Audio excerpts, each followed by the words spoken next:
JFK Airport in New York plays host to over 75 airlines at the time of posting this video. These airlines can be somewhat obscure, like Air Senegal, Kuwait Airways, or formerly Azerbaijan Airlines. For a lot of airlines, JFK becomes their only American destination, as it's one of the world's most diverse cities and also attracts some of the highest tourism of any city in the world. Today, we fly another airline on that list of obscure airlines, Uzbekistan Airlines. Welcome to Tashkent, the capital of Uzbekistan and the main hub for Uzbekistan Airlines.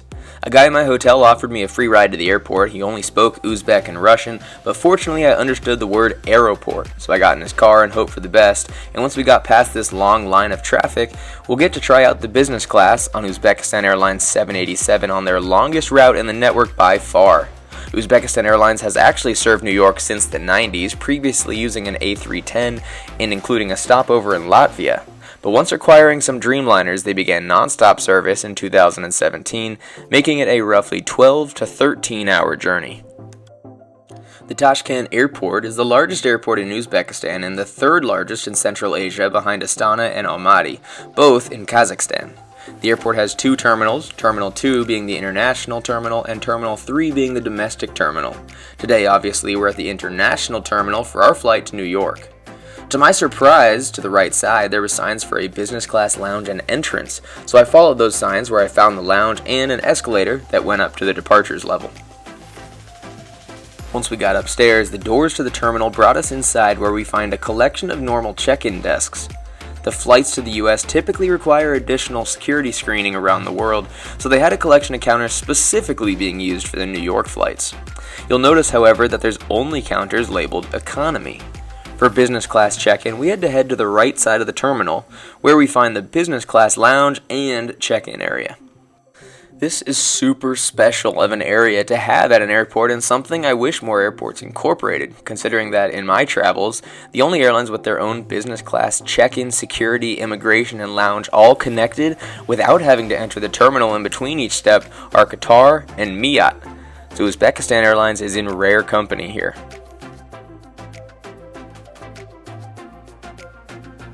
We walk up to the check-in counters where the agents can check you in for any business class flight on any airline out of Tashkent. They took my check bag, gave me my boarding pass, and performed their security checks before I was released to the next step of the business class process. The lounge actually has two floors. Downstairs is the main seating area for people just wanting to relax. There's a number of seats scattered around, some in groups and some for solo travelers. The main drawback is that there's a definite lack of charging ports, although there is a kiosk with a ton of ports for people to use. You just can't sit with your device unless there's a seat available right next to it. In addition to that, downstairs you'll also find a duty-free shop specifically for the people in this lounge. This, once again, is something I've only seen in the lounges of airlines like Qatar and Emirates. So once again, great company to be in, even if it's not quite as flashy. While it may not be the biggest lounge in the world, there's also far less business class passengers traveling from Tashkent, so seating was never really an issue for the couple hours that I spent here. It's also helpful to have the upstairs area in the lounge as well. Speaking of the upstairs area, upstairs was for the restrooms in the lounge, but mostly was the main dining area of the lounge. Through the door and up the stairs past this big helix statue, the first thing we see is the main restrooms. The restrooms aren't really anything special, but there's one great perk: showers. At the back of the men's restroom, and I'm assuming the women's restroom as well, is a single shower suite. Inside the suite, there weren't any amenities. I didn't actually take a shower as I had just taken one at my hotel, so I'm not sure if you're supposed to ask for them or if they're counting on you to bring your own towels and amenities. At the very least though, I am always a fan of being able to take a shower before a long flight like this so you can keep yourself feeling fresh during what could be a very long travel day.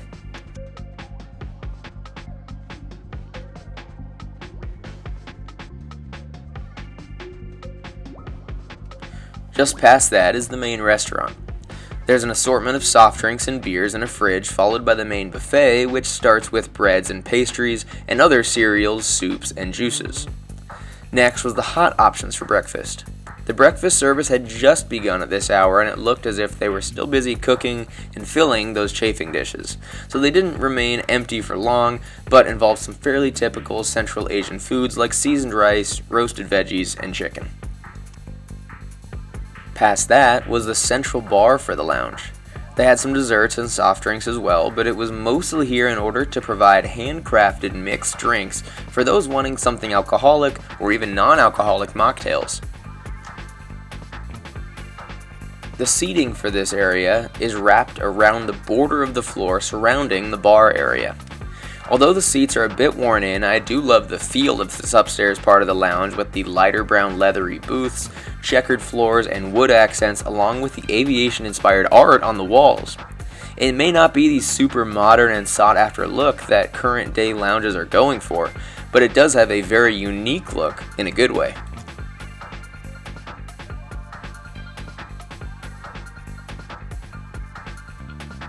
Lastly, as you wrap around the back corner of the lounge, the last thing that you'll find upstairs is the smoking room in the far back corner. The only drawback of this lounge is that you can't leave until they call for boarding, so I didn't get to walk around the terminal too much. Shortly after our flight began boarding, we got an announcement in the lounge calling for all New York passengers to head to the back door of the lounge labeled boarding. From there, an airline representative led us out of the lounge and escorted us to the complete other side of the airport, to Gate 5, where our flight to New York was already halfway through boarding. Similar to the bus gates in Doha, for example, the business class passengers aren't boarded first, but rather partway or all the way through the boarding process in order to minimize the time they spend sitting around in the cabin waiting for pushback. While some people probably prefer that, I really prefer being on board first myself and getting settled in early, mostly when I'm filming content. By the time we got to the gate, there was a long line of economy class passengers, but fortunately we were escorted right to the front of those before heading down the jet bridge and on to our 787-8. Our plane today is one of their 6 787-8s. It's 5.5 years old and has lived its entire life with Uzbekistan Airlines. Unfortunately, we didn't get a great view of it here in Tashkent, but we did get some excellent views of it when we arrived in New York. The second we got on board, instead of being greeted with a hello, I was aggressively told to stop recording. The other 2 business class flight attendants were super great, but that one senior flight attendant seemed to have a harsh mood with me for the rest of the flight and seemed to be avoiding my side of the airplane. But maybe I'm just looking too deep into it. Aside from that harsh greeting, welcome to the 222 business class cabin. These seats on the airplane are the same style we see on almost all 787-8s in existence, as you will have seen if you've seen my Aeromexico or Ethiopian videos. So while the hard product might be similar, I'm excited to check out the soft product offered by Uzbekistan Airlines, as that's what really can set an airline apart. Perhaps my favorite thing about the cabin itself was the bulkheads. They were super unique, as I've never seen this style of bulkhead, and the flowers on the little counters were a nice touch as well, even if they were fake. While people continue boarding, let's look at the seat, which is in a very familiar style, but actually has a much more comfortable cushion than most. Starting off, it does have a nice headrest cover made of fabric with the Uzbekistan Airlines logo stitched into it. The headrest is also adjustable in a few ways. It goes up and down, but can also tilt forwards and backwards to help angle your head, and lastly, you can curl in the edges to support your head. Between the seats is a small little privacy partition that really doesn't do a whole lot unless you just want to make sure your seatmate doesn't see your elbow. Beneath that is an armrest with a literature pocket below that, which had the safety card and the Uzbekistan Airlines magazine. It was a large magazine, but unfortunately a lot of it was either in Uzbek or Russian. Honestly, I'm still not great at telling them apart. I did find some sections that had content in English as well as local languages, mostly about Uzbekistan and the sights and scenes to visit or check out while you're there. One feature I really liked is for their destinations that had upcoming concerts, they would show you which dates the big concerts were happening and the flight schedule for people wanting to go to that concert, like this Pitbull and Enrique Iglesias concert in New York. They also had information about the airline, like most in-flight magazines. It had their route map, where you can see most destinations were in Europe and Asia, with one lone destination across the ocean. Then the fleet info, where we also could see the seat maps, and also where I learned they have a Pilatus jet charter as well. The last thing was information about connecting to Wi-Fi, which made me excited until I read further and realized it's only available on their newer A321s.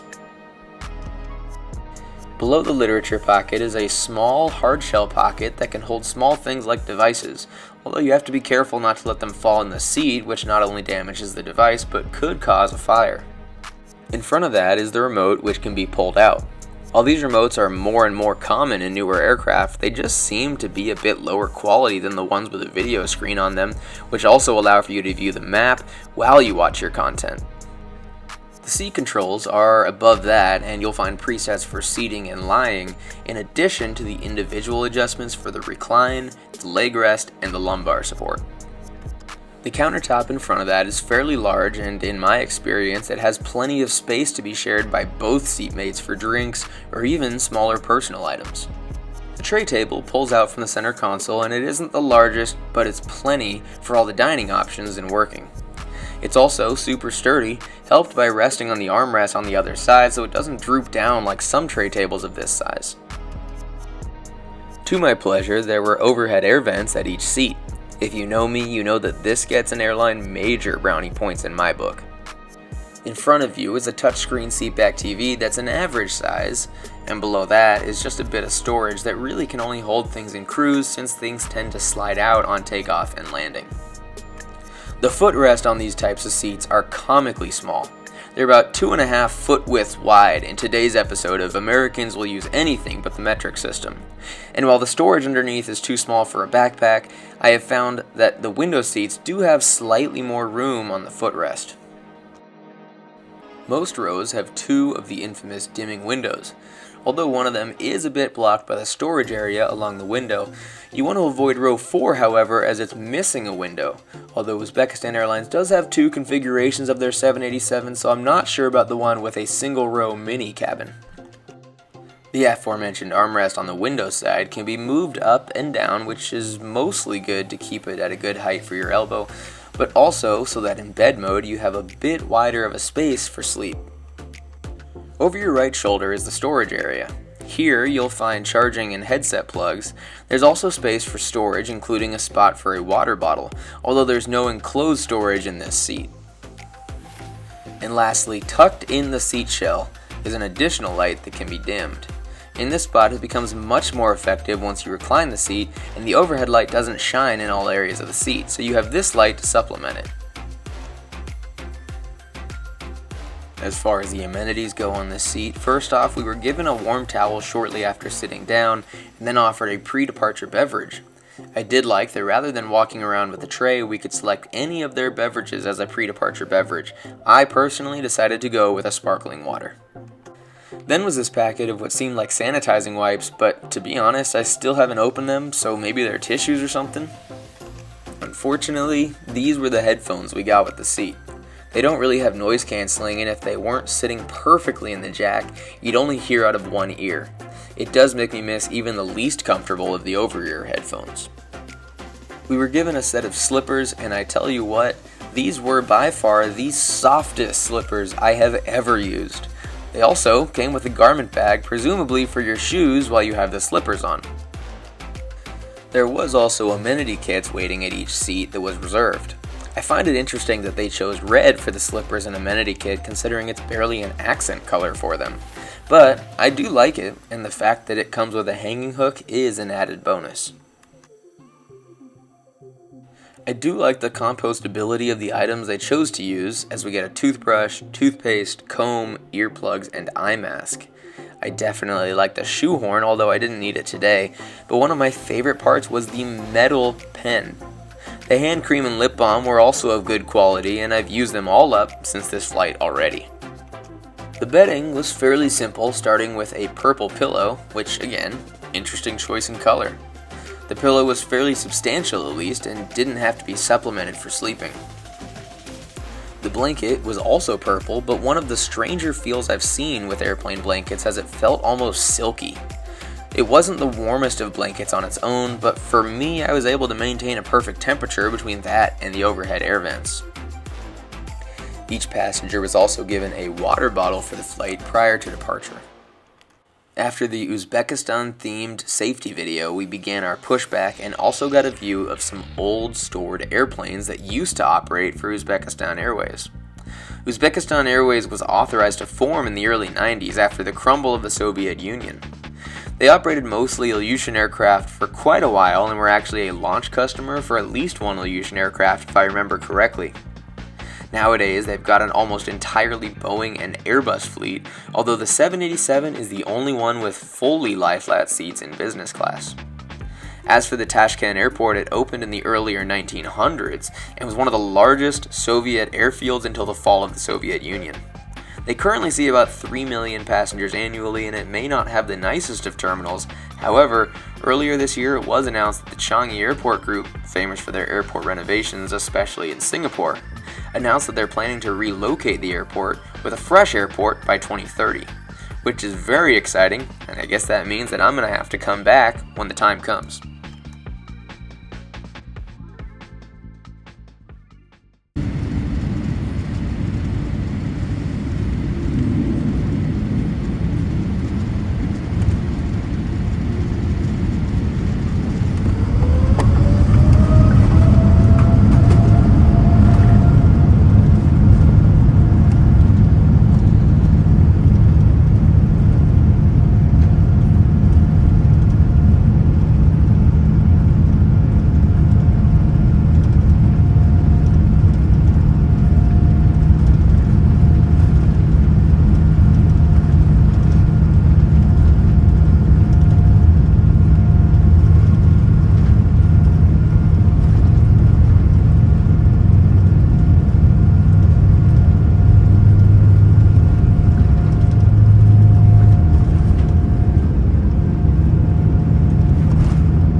In the air, it's now time to take a look through the in-flight entertainment options available on the seatback TVs. The nice thing is that it's a touchscreen in addition to the remote, so it is super user-friendly. Once initializing, the homepage includes some of the featured entertainment options at the moment. From there, the side menu pulls up the categories of the entertainment. Under each of those categories, you'll see the genres which you can select to help you narrow down those options. There aren't any TV shows, just movies, but as we scroll through, you'll see that there are barely any English options.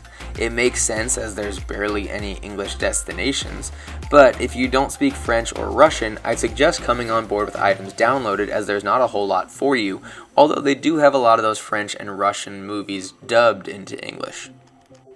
The music also had genres, and I was very curious what I'd find in the top hits as far as what region of the world it had music from. The answer? I honestly have no clue. It was a total mishmash. Then was their collection of games, which, as I've mentioned before, I typically tend not to use. I do really like the map they use, however. It's fully interactive. Not only can you zoom, move, and rotate the map, but you can also select from a ton of different views, so I had plenty of fun on the flight playing around with the map and looking at our route for today's flight. There's a couple nice features on the entertainment screen. First is the ability to add things to your favorites list to make them much easier to find later. In addition, there's a search feature, so if you remember what you're looking for, it becomes a lot easier to find later as well. Also, if you're watching something, you can pull up the map in the corner so that you can monitor your progress as you enjoy the movie. Lastly, as mentioned before, the Wi-Fi doesn't exist on the 787, hence why downloading entertainment ahead of time is a bit more important. As we made our way over Kazakhstan, the flight attendants came through the aisle to take our order for our breakfast meal. Unfortunately, there weren't any menus on Uzbekistan Airways, but the choices were fairly simple at least.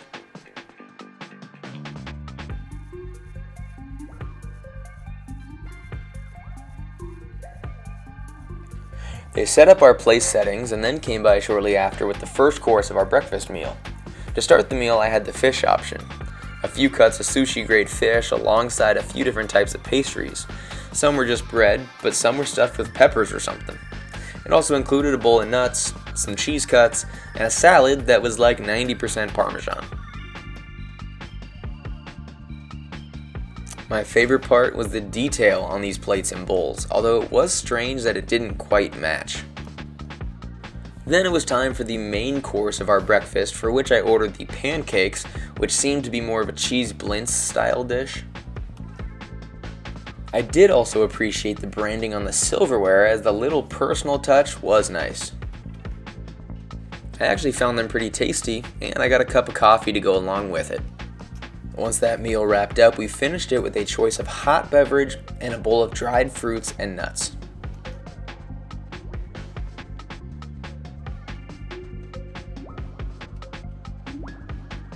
After the meal, it was time to settle in and get a bit of sleep to help calibrate with that New York time zone. Taking a look at the seat modes, starting from the fully seated position first. From there, we can use the individual buttons to adjust the seat back or the leg rest. We also can use the preset for the lie flat. By holding it down, the seat gets itself into that fully flat position. The seat does go completely flat and joins the footrest. The only drawback is that there's a couple parts of the cushions that are a bit raised, and there aren't any mattress pads to help make it a bit more smooth. At least the seat cushion itself is pretty comfortable though. You can also see once the seat goes flat how much more useful that over-shoulder light is.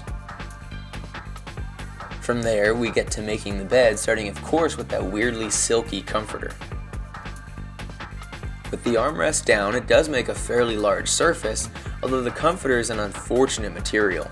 With the leathery seat on one side and the silky comforter on the other side, I personally felt that it wasn't as comfortable as it could be. Then we had the pillow, which I feel is actually a pretty good pillow. Sometimes I feel like I have to use a hoodie or something to have a little more size or firmness, but I was actually pretty comfortable with this pillow. With the bed fully made, it is a good width and size, but not quite as comfortable as it could be with a mattress pad or maybe a comforter of a different material. Once actually laying in the bed, you'll see there's a definite limited amount of space for your feet no matter how you sleep, which I guess is more of a critique of the airplane and less so of Uzbekistan Airways. The good thing though, on the sides of your torso you can see that there is plenty of space at least. Then I'd say probably the biggest drawback of bed mode in this setup is of course just that you have to climb over the seat on the aisle. Fortunately, the seat next to me was empty on this flight, but it could have been an issue with a seatmate and needing to climb over. You do also have the ability to put your screen on Do Not Disturb mode if you want to get some sleep, and speaking of which, I am going to get some sleep for now, and I will see you guys in a bit. When I woke up, almost the entire cabin was asleep, and I was restless, so I decided to get up and walk around a little bit. That included exploring the galleys.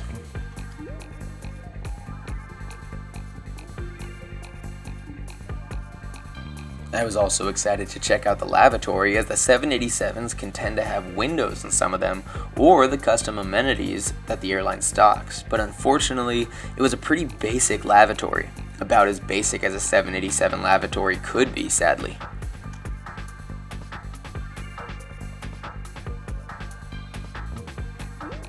As we made our way across the North Atlantic, approaching Iceland, it was time for another meal. This time I decided to go with the chicken option. This meal was more of a lunch meal, I guess. It included basically a large chicken nugget with corn and quinoa. That was served alongside some rock hard bread and cold cuts, and also a simple little side salad. I also liked the sauce choices with the Uzbekistan Airways branded jars. The meal then wrapped up with like an apple pastry and a little vanilla ice cream.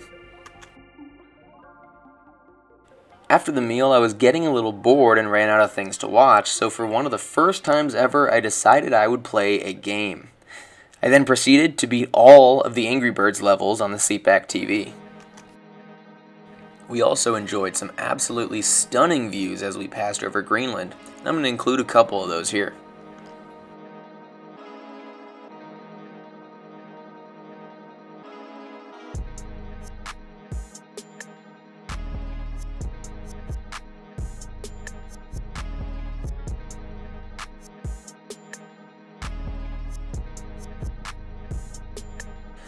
As we finally reached North America and flew over Canada, we were about 2 hours from landing. To my surprise, they came through the cabin to collect pillows and blankets and put them in a bag, presumably for sanitation on arrival, but it was probably the earliest I've ever seen them collect bedding. A lot of airlines don't even collect them at all before arrival.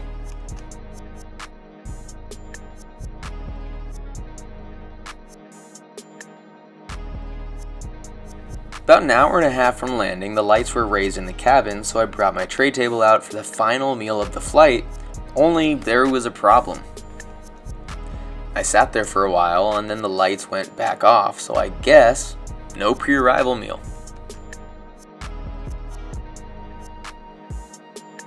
The flight attendant saw my tray table open and offered me a drink, but that was about it. I feel like 2 meals are normal for a flight of this length, maybe with a small snack, but having the last meal 5 to 6 hours before landing is kind of bizarre, especially with no sort of snack basket or anything in the galley. They've got that big counter in the aft bulkhead, might as well use it. So instead, for now, as we descend towards New York, I'll just enjoy the view of the insane amount of speed tape on our wing. So Uzbekistan Airways might be the most obscure airline to fly to the United States, but just how well does it perform? Thanks to data published online and articles mostly from Simple Flying, we have a bit of insight into that, even though stats and facts are somewhat tough to find on Uzbekistan Airways. It is fun, however, to get a bit more of a glimpse into not only this airline, but this route especially nonetheless. Currently operating at 4 times per week, Uzbekistan Airways is one of the least frequent visitors to the United States. That being said, it has been flying to New York for over 25 years, although only nonstop for about 5 years. It looks as if over time the load factor has sat at about 75 to 85%, and that sits right around break even for them. But it must be working out or it wouldn't have lasted this long. This is also surprising, as data shows by far most passengers are traveling directly between the cities and not connecting, especially since the Russia sanctions. Connections, of course, also made tough as they don't have any alliance partners, although some interline partners does help, but the setup of the route network does make it tougher to transit, and so people wanting to get somewhere besides Uzbekistan will typically take another carrier that has a better hub and spoke method.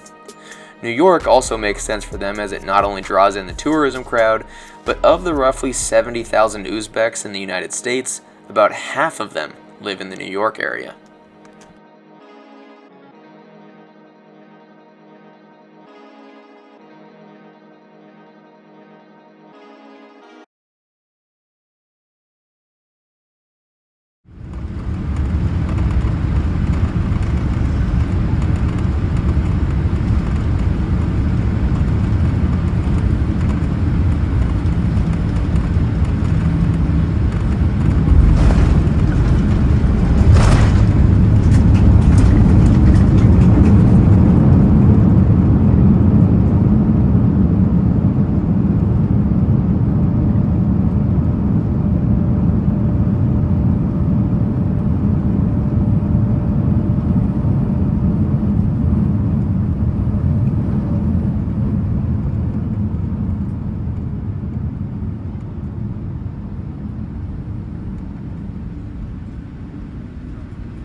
I had a ton of fun on this flight because when it all comes down to it, the more rare or weird a flight is, the more fun and unique of an experience it becomes. The fact Uzbekistan Airlines operates this route and has a fairly new fleet intrigues me in a similar way of Miat Mongolian Airlines and Azerbaijan Airlines, both airlines that either had or will have US service with those newer fleets. Is Uzbekistan Airlines the best, most competitive airline in the world? No. But it does offer a connection to the US from a region with no direct US flights for probably around 1,000 miles. That alone can draw people in from all of the stands, of which Pakistan is the only other one with scheduled service to North America, but to Canada, not the US. There isn't the biggest Uzbek American population, but if you combine the surrounding countries, there's enough to make the flight profitable, along with tourism, considering I was traveling midweek and in the off-peak season, and there was still only a couple empty business class seats and a mostly full economy class. Now, that's not to say there aren't things they're doing right. I actually find them doing a couple things better than most other airlines, predominantly the airport experience in Tashkent. Having an exclusive airport entrance for business class passengers is something you typically only see with airlines like Emirates and Qatar. From there, being able to check in, clear immigration, and security without any sort of queues whatsoever was an absolute blessing, as the normal queue seemed a bit crazy. It even has its own restaurant and duty-free shop, once again something I've only seen with Emirates and Qatar. The only thing I'd change is giving passengers the ability to leave the lounge and enter the terminal when they wish, rather than calling for boarding and having to be set free and escorted through the terminal. Once on board, the experience is about 50-50. The seats are essentially identical to all 222 aircraft setups these days, so there's not much more to talk about. Obviously, a 121 setup is preferred, but I'm not sure if Uzbekistan Airways quite has the volume for something like that. That said, these seats were comfortable, as the cushion type is the one thing with these seats that the airlines do truly get to customize, and I think they got it right. The crew was also about 50-50. 2 of the 4 flight attendants were cheery and happy to help, but the other 2 weren't exactly the type that would give you a smile, and depending on the customs you're used to, that behavior might come across as a bit harsh. I do think they could benefit from a couple more English options on their entertainment screens. They do have a few English-speaking destinations, including New York being their longest flight, and they really only have a couple English options that aren't very well known. I'm not saying it has to be the majority, but a couple English language favorites would be nice to see. The food was a bit interesting, but they did offer a mix of local and Western options, although not having a pre-arrival meal was really odd on a 13-hour flight, especially with no sort of mid-flight snack baskets. I also appreciated arriving into JFK's Terminal 4, which has a slightly better immigration process than Terminal 1. All of this about the flight, and I haven't even mentioned the amazing slippers. I do think I would fly Uzbekistan Airways again, mostly just because it was fun, but I would recommend it if you're finding it for the right price. I will say, however, that JFK is a bit long of a flight for the product offered in my opinion, but if you're staying in the Eastern Hemisphere, I do think they're a great option to keep in mind. Thank you all for joining me on this super fun and super unique adventure on Uzbekistan Airways' longest flight in their flagship cabin. Let me know your thoughts down below, and as always, safe travels, and I'll see y'all next week.